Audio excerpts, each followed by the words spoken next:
अस्सलाम वालेकुम नाज़रीन, प्रोग्राम हादी सेहत में वेलकम। मेरा नाम हकीम नासिर अली मिन्हास है। उम्मीद करता हूँ आप सब खैरियत से होंगे। नाज़रीन, आज आपको जिस मर्दाना बीमारी के बारे में बताऊँगा वो है वेरिकोसील।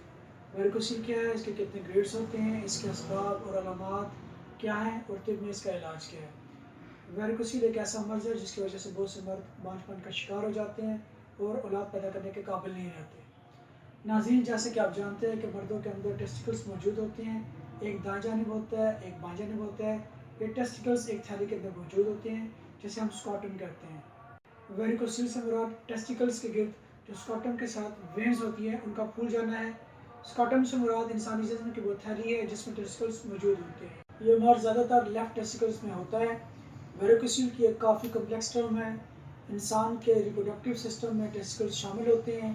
ये टेस्टिकल्स की ढीली स्किन स्कॉटम में मौजूद होती है। इन टेस्टिकल्स में रिप्रोडक्टिव सेल्स यानी कि स्पर्म्स बनते हैं।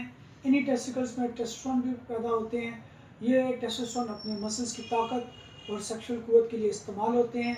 स्कॉटम हमारे लिए इन टेस्टिकल्स को ठंडा रखते हैं जिससे हमारे स्पर्म्स की प्रोडक्शन के लिए टेम्परेचर मौजूद रहता है। हर स्कॉटम टेस्टिकल्स के अंदर स्पर्मेटिक कॉर्ड के जरिए लटके होते हैं और स्पर्मेटिक कॉर्ड के अंदर काफ़ी वेन्स होती हैं। वो वेन्स जिनमें स्पर्म्स ट्रैवल करते हैं इसको वास डिफरेंस कहते हैं। जबकि एक वेन जिसका नाम टेस्टिकुलर आर्टरी है, यह खून को टेस्टिकल से वापस पेम्पनी कॉम्प्लेक्स से खून टेस्टिकल्स वेन्स में जाता है। वेन्स में वन वे वॉल्स सेल्स होते हैं जो कि खून को वापस टेस्टिकल्स में जाने से रोकते हैं। जब टेस्टिकल वेन्स में मौजूद ये वॉल्स डैमेज हो जाते हैं, ये काम सही तरह अंजाम नहीं दे पाते, जिसकी वजह से खून वापस टेस्टिकल्स के जाना शुरू हो जाता है। क्योंकि बाएं तरफ की वेन्स दाएं तरफ की वेन्स की निस्बत ज़्यादा सीधी और लंबी होती हैं। खून की इस हरकत की वजह से पेम्पनी कॉम्प्लेक्स की वेन्स फूल जाती हैं जिसकी वजह से टेस्टिकल का टेम्परेचर बढ़ जाता है। टेस्टिकल्स के लिए स्पर्म की प्रोडक्शन मुश्किल हो जाती है जो कि मर्दाना बांझपन का बाइस बनती है। स्पर्म के अलावा यह टेस्टोस्टेरोन की तादाद को भी कम कर देती है जिसकी वजह से आप कई सेक्सुअल मसाइल का शिकार हो जाते हैं। वेरिकोसील स्पर्म की तादाद और मिकदार दोनों पर असर करता है।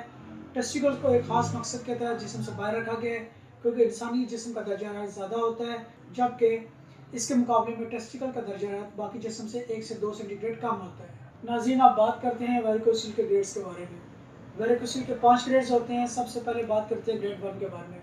ग्रेड 1 वेरिकोसील में जोर लगाने पर टेस्टिकल्स में नसों के अंदर खून का दौरानिया रिवर्स नहीं होता। अगर लेटने या खड़े होने पर दोनों सूरतों में वेरिकोसील नज़र ना आए और ना ही मालिश को महसूस हो तो वो ग्रेड 1 वेरिकोसील है।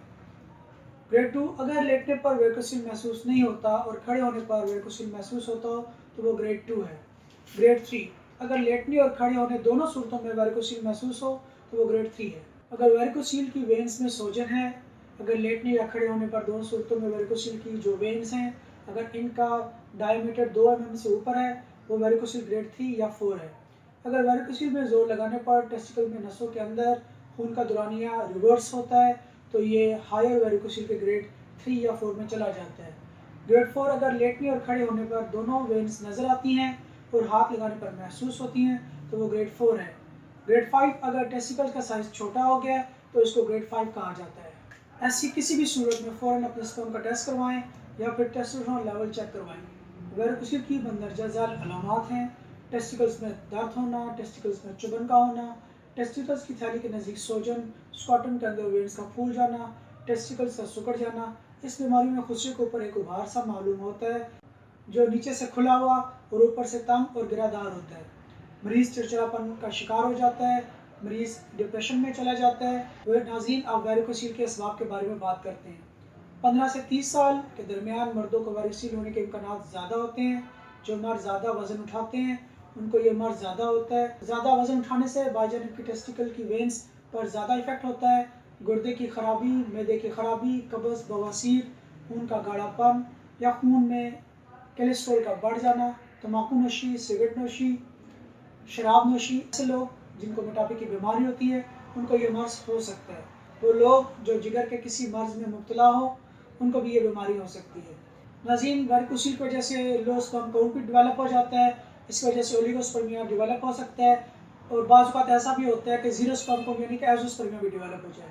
नाज़रीन, मैं आपको ये कहना चाहूँगा कि में वेरिकोसील का तरीका इलाज नहायत मौसर और पुरअसर है जो कि वेरिकोसील को मुकम्मल ख़त्मा कर देता है। कुदरती तरीका इलाज ये ऐसा इलाज है जिसके रिजल्ट मुस्तकिल हैं। हादिद वाहना पर मेडिकल रिपोर्ट्स की मदद से मरीज़ में मर्ज़ की तशख़ीस की जाती है और मरीज़ में वेरिकोसील की नोयत को मालूम किया जाता है। हादिद वाहना पर बगैर ऑपरेशन वेरिकोसील का 100% इलाज मुमकिन है। हादिद वाहना पर वेरिकोसील के असल असबाब को नज़र रखकर इसका इलाज किया जाता है। वेरिकोसील के इलाज के बाद ओलिगोस्पर्मिया और नेक्रोस्पर्मिया की बीमारी से निजात हासिल हो जाती है। तो फिर आज हादिद वाहना पर तशरीफ़ लाएँ और मुकम्मल यकीन के साथ अपना इलाज करवाएँ। अल्लाह हाफ़िज़।